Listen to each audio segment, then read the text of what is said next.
He seems to be very good at everything, and Brad doesn't know if he's being genuine in some of the stories that he's telling because they all seem a bit far-fetched.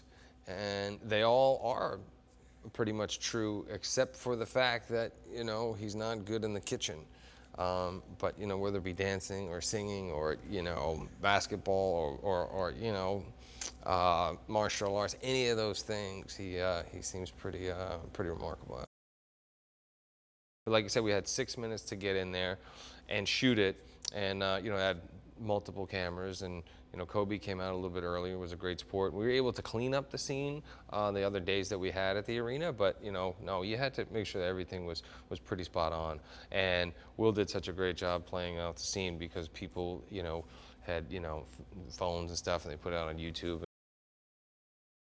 Sean's great. I mean, I didn't know what to expect. McKay and them were basically saying how cool he was and how easy he is to work with, but knows what he wants, knows how to get it, and doesn't waste too much time in between. Always has something really funny to kind of add or take it into another direction, and allowing us to improvise and try things, and but smart. Understands that at the core of it, there's real heart to the story.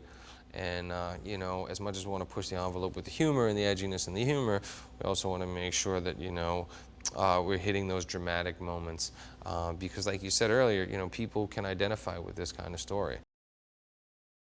You're going to be conflicted when figuring out who you want to root for.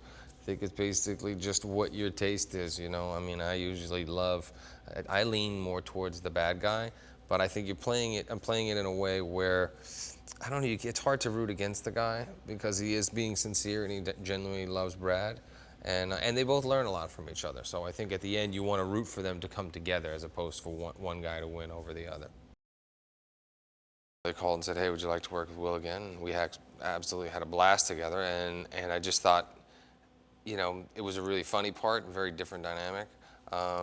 So, anytime I get to work with these guys, I just jump at the opportunity because, not too many guys out there like him. Working with Will is just such a pleasant experience. He's just such a nice guy. His comedy comes from a good place. He just enjoys making people laugh.